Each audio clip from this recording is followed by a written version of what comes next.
Era agosto de 2019, um ano em que eu ouvia várias e várias vezes o Senhor me chamando de volta para minha vocação. Um ano em que eu estava distraída ou me distraindo do que eu realmente vim fazer ao mundo. E eu acredito que todos nós temos esse propósito, que começa com amar o Senhor teu Deus sobre todas as coisas e ao próximo como a ti mesmo. E esse mandamento deve permear todas as áreas da nossa vida. E quanto mais sem amor a gente age, quanto mais em favor de nós mesmos, sem colocar o Senhor em primeiro lugar, e amar o próximo como amamos a nós mesmos, mais a gente se machuca e mais longe do nosso propósito a gente fica. Então, provavelmente vão surgir perguntas dizendo, mas qual é o meu propósito? Eu não sei qual é o meu propósito. Você vai descobrir. Assim que você começar a agir com amor a Deus sobre todas as coisas e ao próximo como a você mesmo.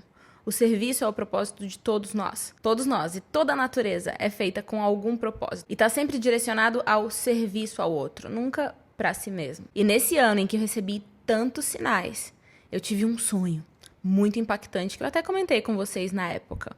Mas hoje eu vou me aprofundar um pouquinho mais na interpretação dele e em detalhes dele por aqui. Já deixe seu comentário e seu like aqui se você gosta desse formato de vídeo, tá bom? O cenário era apocalíptico, literalmente. Muita destruição, destroços, montanhas. Parece muito com aqueles filmes de ficção apocalíptica, que não são tão ficção assim, as pessoas que conhecem a Bíblia sabem.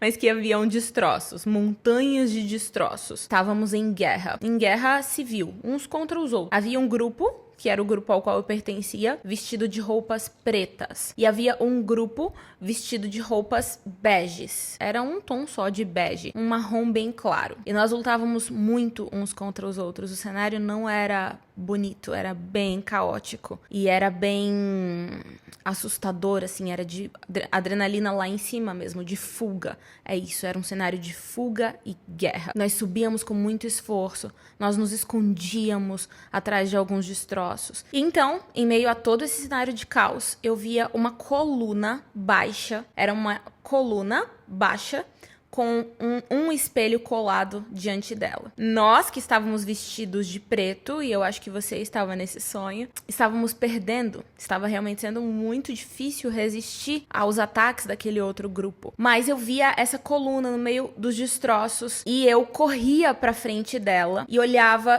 pro espelho. Eu ficava de frente pro espelho. E eu percebia que quando nós estávamos ali, quando eu estava ali primeiro, de frente pro espelho, o mal não conseguia me alcançar. Havia um líder, né? Na verdade, eu não tenho uma memória clara sobre se ele estava exatamente do outro lado, mas havia um homem de terno e gravata, bem apresentado, que estava observando aquilo.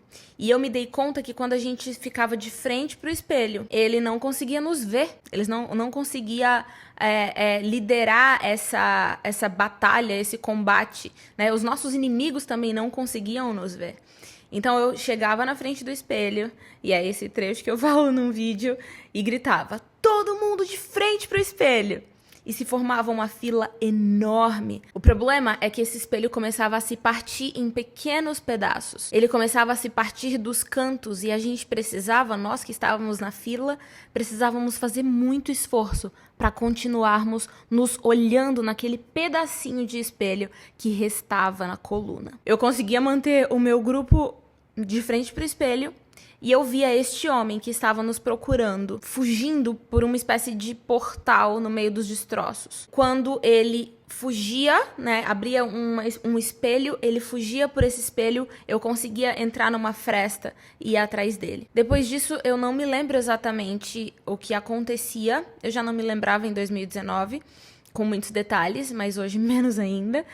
E eu me lembro que a sensação era de muita exaustão, mas de guerra vencida. E a minha interpretação desse sonho é que este grupo, né, de pessoas também, que estavam vestidos de bege claro, são as pessoas que não estavam compreendendo o que estava realmente acontecendo ali. Nós estávamos guerreando uns contra os outros, quando nós, na verdade, deveríamos estar unidos contra aquele homem que estava bem vestido. Para mim, aquele homem era o inimigo das nossas almas. Ele tinha um olhar malicioso e de prazer naquele confronto que estava acontecendo. Mas quando nós estávamos diante do espelho, ele não conseguia nos enxergar. Ele não conseguia nos alcançar. E para mim essa é a parte mais importante do sonho. Através de quem somos, quando percebemos que somos feitos à imagem e semelhança do Criador, o mal não pode nos alcançar. Quando nós entendemos e estabelecemos a nossa identidade no Criador de todas as coisas, através do seu Filho, Jesus Cristo, o mal não pode nos alcançar. Por mais que o cenário em volta seja caótico, por mais que tenhamos inimigos, o maior inimigo de todos, o inimigo das nossas almas, não pode nos ver, sequer nos ver, nem se aproximar, enquanto nossa identidade está formada na imagem e semelhança que temos de Deus, de frente para o espelho. E é engraçado que existem alguns estudos que dizem que as pessoas têm dificuldade de gastar muito tempo de frente para o espelho, que a sua mente tenta te levar para outras coisas, né? Se você para diante do espelho, se eu não me engano, são 3 ou 5 minutos, e fica se olhando, se analisando, você tem uma sensação de querer fugir dali. Experimentem isso. Em outras fases eu já vivi isso, eu já vi uma fase de mais tranquilidade, que quando a nossa identidade está mais estabelecida, eu imagino que isso se torne mais fácil. Mas quando nós estamos realmente fugindo de quem nós somos, que é a maior parte, né? A maior parte de nós está fazendo isso, vivendo dias atropelados ou improdutivos, não no sentido contemporâneo da palavra, né, de fazer coisas, mas no sentido de qualidade mesmo, né, de produzir, de ter dias com qualidade, com felicidade intencional. A maior parte de nós está perdido, nós estamos perdidos em nós mesmos e não temos essa capacidade de nos olhar.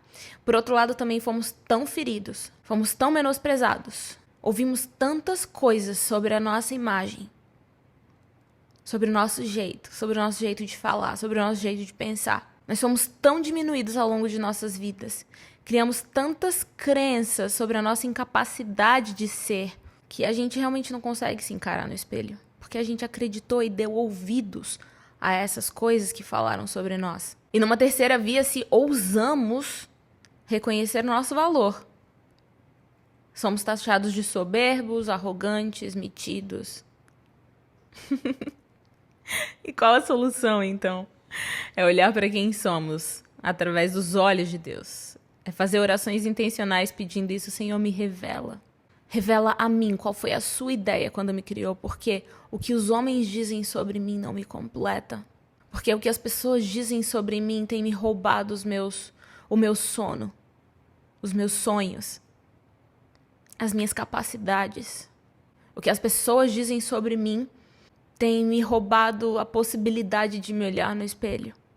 É muito difícil para mim, Senhor, me relacionar com o Criador de todas as coisas, tendo entendido que Ele mesmo me criou e me criou com tantas imperfeições. Me criou para passar por tantos sofrimentos. Como eu posso acreditar que esse Deus é bom? Como eu posso acreditar que o Criador é bom se foi Ele que me fez? E é tão difícil estar na minha pele. Ore assim. Ele vai se revelar a você. Ele vai revelar a imagem que Ele tem de você, que não se parece com a do mundo. Davi teve que ser convocado depois dos seus irmãos, porque havia entre eles um muito mais belo, e as pessoas achavam que ele deveria ser nomeado a rei, afinal, ele era o mais bonito. Mas o Deus Criador, o mesmo que criou a mim e a você, disse: não se engane com a beleza dele, porque Deus não vê como o homem vê. E é isso que eu tenho a dizer para vocês. Não se enganem com as belezas aqui da internet. Deus não vê como o homem vê. E essa é uma convocação para que eu e você estejamos todos de frente para o espelho.